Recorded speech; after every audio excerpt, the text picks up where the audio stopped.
Hello dear students, welcome back to my class with the next topic of class 6 maths chapter 2 whole numbers exercise 2.2 NCERT book का ये topic है। तो यहाँ पे हमने exercise 2.1 कर ली है, उसका बेसिक वर्क कर लिया है चैप्टर 2 का 2 वीडियोस में।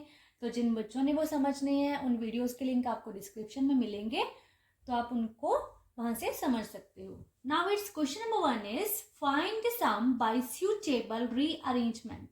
यहाँ पे हमने कुछ रीअरेंजमेंट करनी है और इनको ऐड करना है। इसको आप सीधे ऐसे ऐड नहीं कर सकते कि आपने इसका एडिशन का सम बनाया और इसको ऐड कर दिया, वो आपका रॉन्ग हो जाएगा। रीअरेंजमेंट का क्या मीनिंग है कि हमने इन नंबर्स को इस ऑर्डर में चेंज कर लेना है कि हमारे पास कोई भी दो नंबर्स को जब हम ऐड करें तो हमारे पास जीरो जीरोस वाले नंबर्स आ जाएं। ठीक है, तो जैसे कि सपोज करो यहाँ पे है 7 वंस प्लेस पे, यहाँ पे है 3 और 7 और 3 कितने होते हैं 10। तो मैं इसका अरेंजमेंट कैसे करूंगी कि मैं इन दोनों को पहले लिख लेती हूँ 837 प्लस 363, इनको मैं पहले ऐड करूंगी और इनके बीच में बाद में मैं ऐड करूंगी 208 को। तो मैंने इसका ये रीअरेंजमेंट किया है। अब जब मैं इन दोनों को ऐड करूंगी तो इन दोनों को ऐड करने के बाद मेरे पास जीरो जीरोस वाले नंबर आ जाएंगे। जैसे कि यहाँ पे देखो, आप डायरेक्टली भी कर सकते हो। आपको अगर डायरेक्टली यहाँ से नहीं पता चल रहा तो आप ऐसे कर सकते हो। यहाँ पे आ गया 10 1 कैरी, यहाँ पे भी आ गया 10 फिर से 1 कैरी, तो यहाँ पे कितना आ गया 12। ठीक है, तो इन दोनों को ऐड करके हमारे पास आ गया 1200। तब उसमें हम इसको डायरेक्टली ऐसे ही ऐड कर सकते हैं। तो आपका आंसर कितना आ गया 8041, ये आ गया इसका आंसर इस क्वेश्चन का। ओके, तो रीअरेंजमेंट का मीनिंग ही ये है कि हमने ऐसे अरेंजमेंट करना है कि हमारे पास ऐसा कोई भी नंबर आ जाए जिसमें जीरो जीरो आ जाए, और इससे क्या होगा, जो नेक्स्ट नंबर आपने इसमें ऐड करना है वो आप इजीली ऐसे कर सकते हो, इससे आपका टाइम सेव होगा। ओके, पार्ट बी, और इस क्वेश्चन में हमारे पास 4 नंबर्स हैं। ठीक है, हमने 4 नंबर्स को ऐड करना है। तो जो इसका रीअरेंजमेंट करेंगे ना हम, तो इसको 2 के पेयर्स में रीअरेंजमेंट कर लेते हैं, तो वो बहुत ही इजी है। यहाँ पे 2 है, यहाँ पे 8 है। अगर हम इन दोनों नंबर्स को इकट्ठा कर दें तो यहाँ पे हमारे पास 0 आ जाएगा वंस प्लेस पे, है ना। और यहाँ पे 3 और यहाँ पे 7, और अगर हम इन दोनों नंबर्स को इकट्ठा कर दें तो इन दोनों के भी वंस प्लेस पे 0 आ जाएगा। तो ये इजी हो जाएगा ना अब आपके लिए ऐड करना। तो हम लिखेंगे कैसे इसको, बाय रीअरेंजिंग दीज 2 नंबर्स। ठीक है, इनको हमने ऐसे रीअरेंज करके लिख लिया।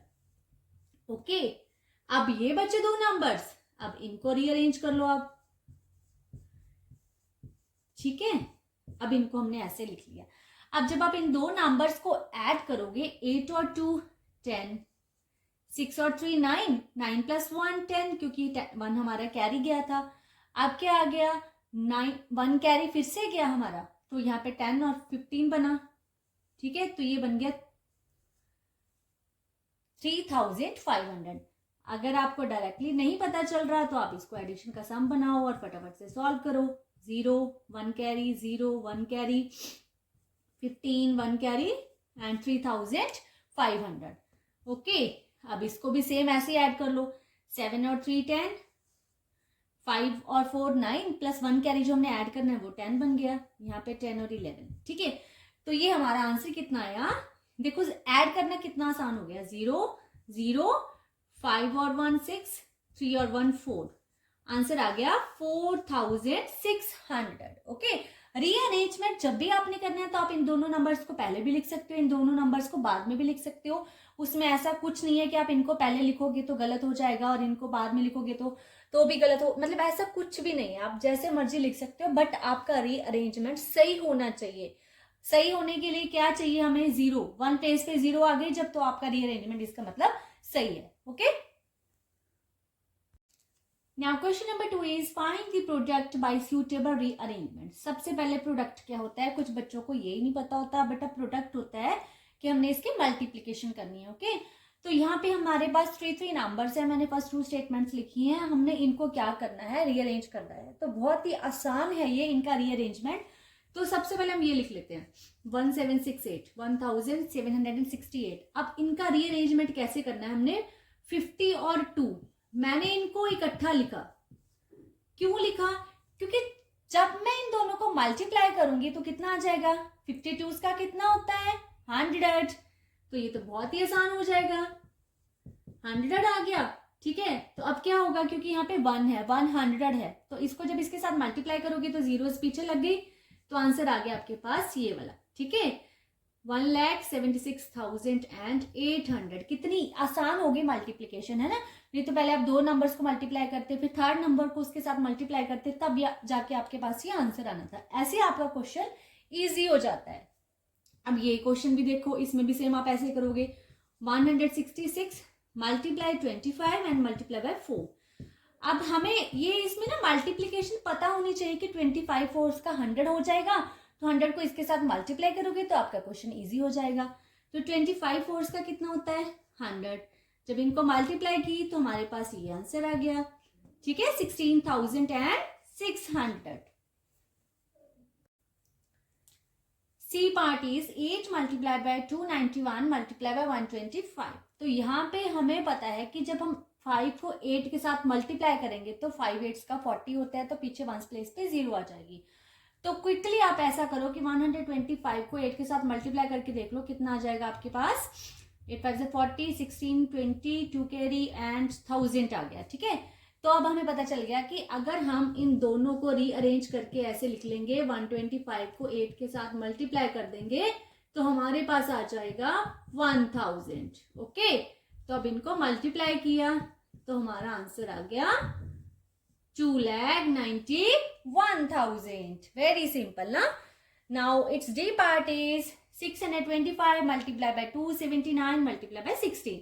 तो यहाँ पे भी हमने ऐसे करना है, हमने क्विक मल्टीप्लिकेशन करके देख लेनी है 625 और 16 की। ठीक है, अब हमने इसको मल्टीप्लाई किया तो 6 5 33 कैरी 12 15 1 कैरी 37 आ गया है ना। यहाँ पे आ गया 5 2 6, ऐड किया तो हमारे पास आ गया ये आंसर, मतलब ये 10,000 बन रहा है, हमें पता चल गया। अब हम ऐसे लिखेंगे 279 मल्टीप्लाई बाय 625 मल्टीप्लाई बाय 16। तो हमने इन दोनों को पहले सॉल्व करना है, क्योंकि इनकी मल्टीप्लिकेशन करके हमारे पास ये वाला नंबर आ रहा है। 279 multiply by 10,000, answer is 279,000। Okay, तो ये आ गया हमारा आंसर। बस हमने सिर्फ और सिर्फ ये देखना है कि चाहे मल्टीप्लिकेशन हो चाहे एडिशन हो, तो हमारे पास 1 प्लेस पे 0 0 वाले नंबर आ जाए तो हमारा क्वेश्चन इजी हो जाएगा। ओके, ई पार्ट बहुत ही आसान है, ये जिस अरेंजमेंट में हमारे पास लिखा है ऐसे सॉल्व हो जाएगा। देखिए 285, अब हम इन दोनों को ऐसे मल्टीप्लाई कर देंगे। ठीक है, तो ये आ गया 285 मल्टीप्लाई बाय, ये हो गया हमारे पास 6 5 30 होता है, तो पीछे ये वाली 0 लग गई, तो ये 300 बन गया।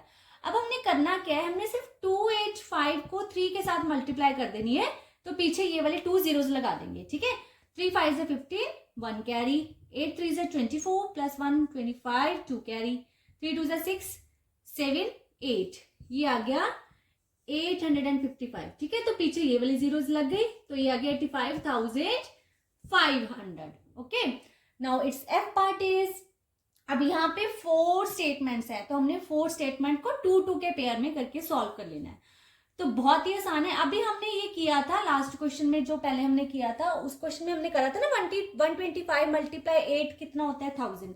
तो यहाँ पे भी इन दोनों को इकट्ठा लिख लेंगे, 40 और 25 को लिख लेंगे। ओके, इन दोनों को सॉल्व किया तो कितना आ गया 1000, इन दोनों को सॉल्व किया तो ये वाली 0 मैंने ऐसे लगा दी, 25 फोर्स का कितना होता है 100। ठीक है, ये भी 1000 आ गया, तो इसका आंसर कितना आ गया, 1 के पीछे लग गई 6 zeros। ठीक है, तो आंसर इज 10 लाख।